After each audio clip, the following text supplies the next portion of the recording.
Welcome to the Rail News Network. I'm Kim Brown in our Baltimore studios. Construction has been brought to a halt of a 1,000-mile-long pipeline along the Missouri River in North Dakota. The pipeline is supposed to carry crude oil from the Dakotas to Illinois, but was met by a strong resistance movement from members of the Native American tribe whose way of life depends on the health of the river. More than 24 protesters were arrested after they used their bodies to prevent access to part of an area where construction of the pipeline was slated to continue. Many are viewing this as a victory by Native people to assert their rights. However, the developer has filed a lawsuit seeking to block the protesters from accessing the site any further. A district court judge is expected to make a ruling in the coming days. And to discuss the latest developments, we're joined by Chairman Dave Archambault, the second of the Standing Rock Sioux tribe. He has served as the leader of his nation for the past 3 years, and he's also a small business owner. He joins us today from North Dakota. Chairman Dave, thank you so much for speaking with us. Thank you for allowing me to talk. Chairman, before we get into what the latest developments are, can you tell us about your tribe, the Standing Sioux Rock tribe, and its relationship to the land and the resources that are now at risk? Standing Rock is about the size of Connecticut. It has about 2.3 million acres of land. Our nation straddles both the state of North Dakota and South Dakota. We have a lot of ties to the environment, and we know where there are significant sites, historic sites, that have meaningful significance to our families. The water is something that's adjacent. The Missouri River, now it's a lake after the flooding in 1958, where it inundated most of our precious lands along the river. And in order for the federal government to develop hydropower. So we are doing the best we can with what we have, and we don't have much left after all the things that have been implemented on us by the federal government. We once had a Great Sioux Nation treaty boundaries that was entered into agreement by the Great Sioux Nation and the federal government. That was reduced 17 years later to the 1868 treaty. And then that was reduced due to the fact that gold was discovered in the Black Hills.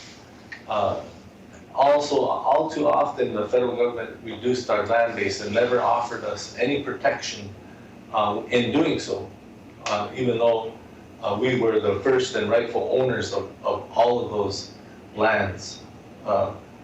Today, what you see is a Dallas-based company, Dallas, Texas-based company, coming into our territory and ramrodding a pipeline through without any regards or any sensitivity to the people or the culture in that area.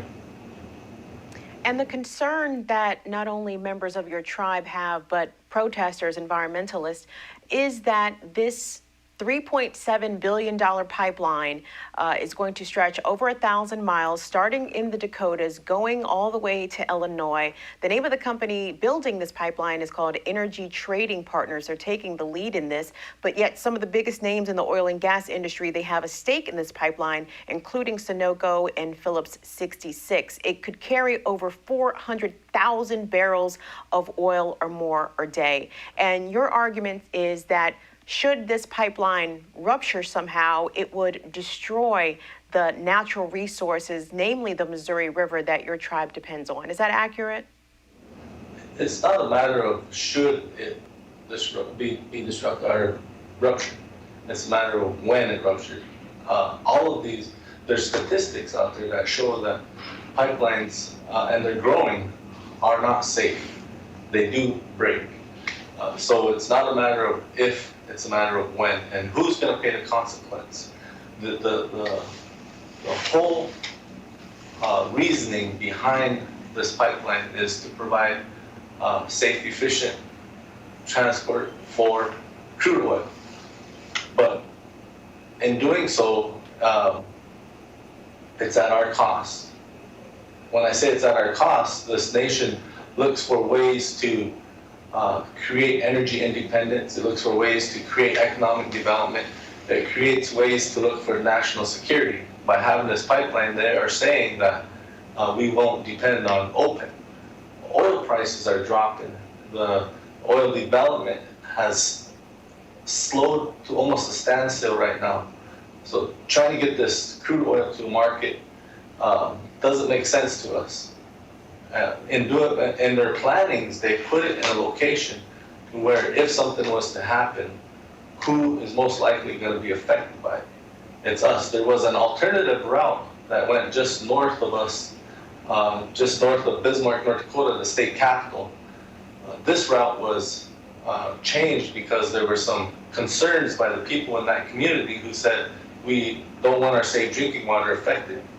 Those concerns resulted in this route that is just 500 feet from my nation. That's disheartening. We are people too, and we had been voicing our concerns ever since we learned of it. But it seems like when it comes to Indian country, when Indian country voices their concerns, it falls on deaf ears. And Chairman, you and your supporters have been doing a lot more than just voicing your concerns. You've been putting your bodies on the line. In fact, the Wall Street Journal is reporting that the company building the Dakota Access Pipeline has been allowed to extend the restraining order against you and some of the other protesters. What brought about this restraining order, Chairman Dave? I think anytime you stand up for something that you believe in, there isn't a wrong. The company is basically trying to aggravate the situation. They're looking at all angles to have me get in trouble. And it's not something that I've created or started. This is something that has been building. It didn't happen overnight. This is something that has built. We had a spirit camp, a sacred stone camp in April. This was a prayer camp to send prayers to help people understand what is at stake. And it is our future, our children's future, the children who are not even here yet, their future, our ancestral burial grounds, our ancestral sites that have significant meaning to us, those are at stake. Our environment, the plant life, the animal life, all of that is at stake, and it's important to us, and we cherish it. We have to stand up to that. We can't allow for a corporation from Dallas, Texas, who has no sense of reality of what goes on in our nation, or around our nation, or in our state. What drives them is money and greed, and they'll do whatever they need to do at all costs. And our nation will be the ones who deal with the residual effects of their actions. There's been a call to action on the part of the protesters, not a call to arms, but because you have said that you will defend your land rights and your water rights through peaceful means. But you have been encouraging people to come and join the resistance, to come and join the protest. And people have come from quite some distance. Can you describe to us the response that you have seen from those who want to help the Standing Rock Sioux defend their land from this pipeline? I have to clarify something for you. What I had asked for was support. And in that support, I said, this is what you can do. You can write a letter of support, or you can start to call your Congress or your representatives. You can try to influence some of the decision makers on, and also build awareness of the injustices that are continuing to take place. The fact that people are coming is not brought on by me, but it's brought on by a shared belief that these wrongs have to stop. Chairman Dave, before we let you go, give us an idea of what is to come. There's a couple of outstanding court decisions that you are expecting as a result of the lawsuit action to hopefully not allow this pipeline to continue. What are we expecting tomorrow in the coming days? What I'm asking for is that our nation, all the nations that show support, regardless of what happens, realize that coming together is a powerful thing and it's a beautiful thing, and we need to celebrate that fact that we do have a choice, and that is to be in peace and unity, be in prayer, and live life in a good way. The members of the Standing Rock Sioux tribe in North Dakota, they are trying to prevent the completion of construction of an oil pipeline that is stretching over 1,000 miles from North Dakota to Illinois, carrying over 400,000 barrels of oil a day. They say that this will negatively impact their way of life and especially damage the natural resources, particularly the Missouri River. We've been speaking with Chairman Dave Archambault, the second of the Standing Rock Sioux tribe. We appreciate you joining us today, Chairman. Thank you. Thank you. And thank you for watching the Rail News Network.